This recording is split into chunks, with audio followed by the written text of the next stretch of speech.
Hello, everyone. Good morning and welcome back to Daily Crypto News. My name is Sarah Kwan. It's June 17th, Monday. It's a new week.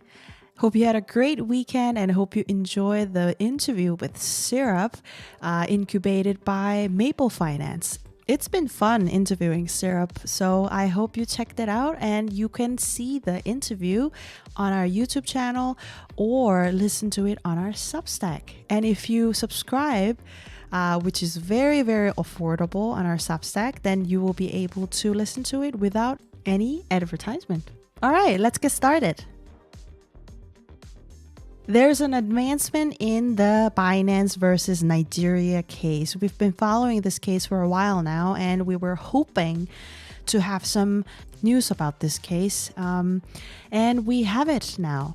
Binance executive Tigran Gambaryan and Nadim Anjarwalla are now not part of the tax charges, at least, which is brought by Federal Inland Revenue Service, FIRS, of Nigeria, which was against Binance.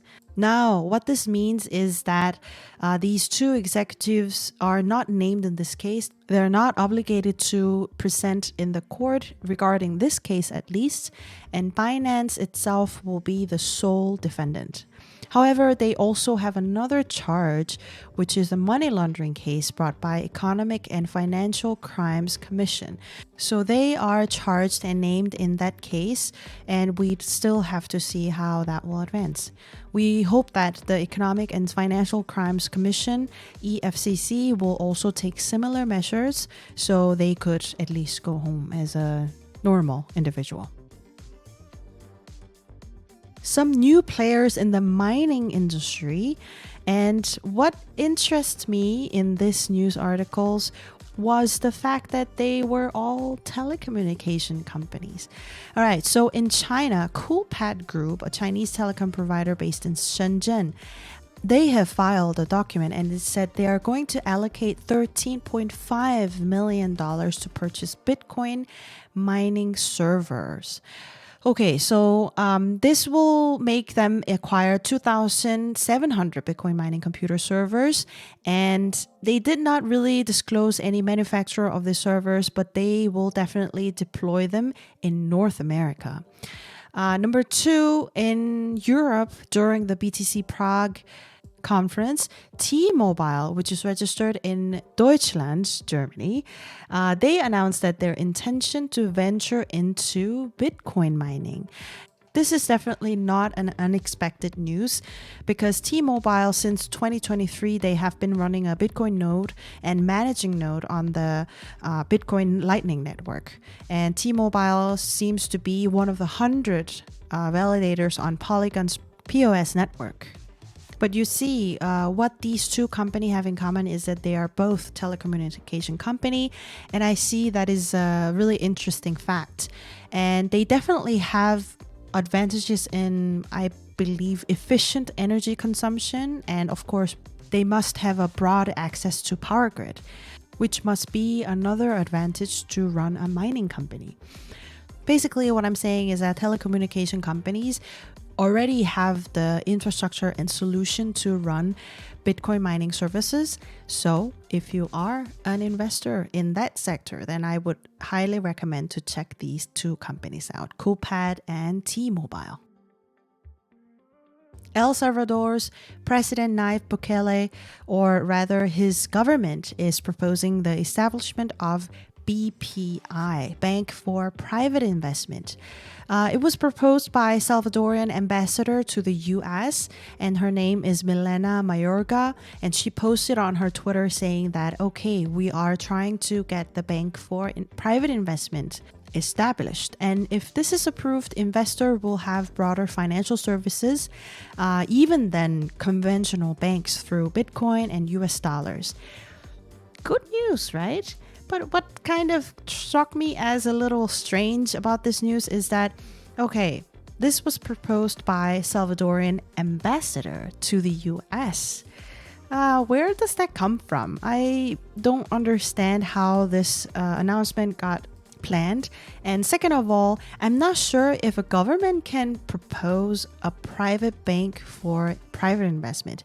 Enlighten me. If you know anything about legal procedure of establishing banks, let me know, Sarah at dailycryptonews.net.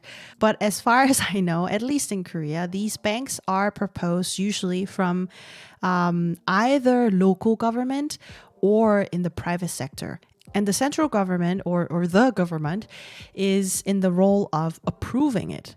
So this news is a little bit strange. And what is the connection between the US and establishment of these private banks? There are a lot of question marks in this article. I would love to learn more about this. Sarah at dailycryptonews.net. Telegram-based crypto gaming Hamster Combat claimed on Friday that it now has over 150 million players.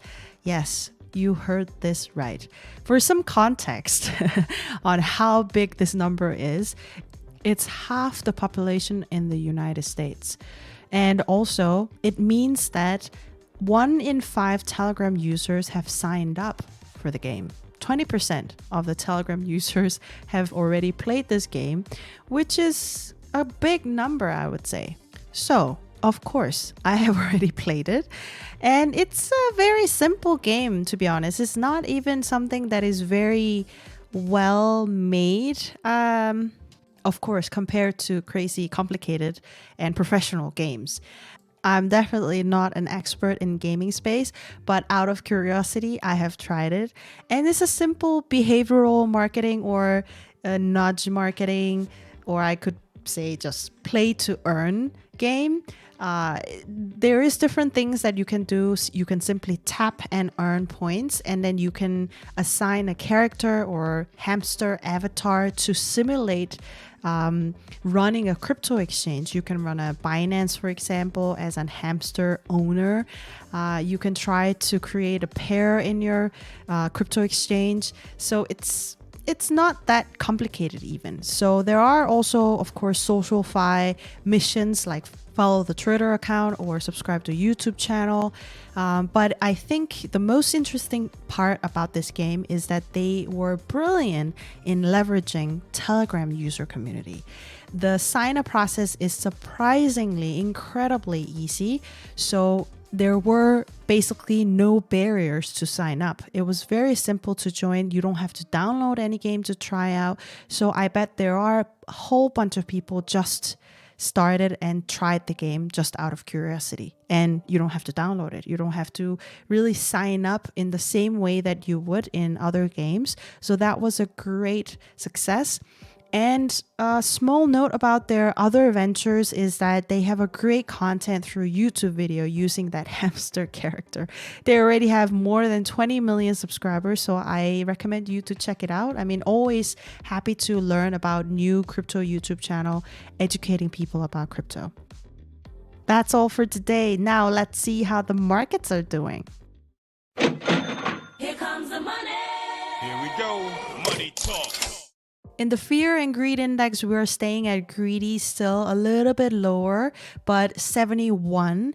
And at the time of my recording, which is 3:30 a.m. EDT, if you go to CoinMarketCap and see the price chart, we have number 1 Bitcoin as the highest price in cryptocurrency list, which is $66,086.39 and 0.28% down since yesterday.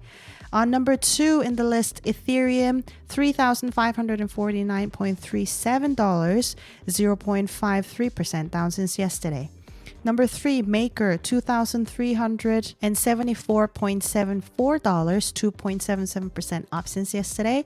Number 4, BNB, $603.29, 0.53% down since yesterday. Number 5, Bitcoin Cash, $418.68, 2.99% down since yesterday. Number 6, Gnosis, $327.15, 0.34% down since yesterday. Number 7, BitTensor, $292.98, 4.75% down since yesterday. Monero, $174.81, 0.41% down since yesterday. Number 9, Solana, $146.28, 1.04% up since yesterday. Number 10, Aave, $84.83, 0.6% down since yesterday. And if you see the charts or graphed in last 7 days, everything is kind of down, but I could see Maker, token ticker MKR, went up slightly bit, and also Gnosis as well. Thank you for tuning in today as well. Hope you learned something with me at Daily Crypto News. Share your feedback, opinion at sarah@dailycryptonews.net, and don't forget, leave us a great review, and you can always DM us on Substack. Until tomorrow, happy hodling, everyone.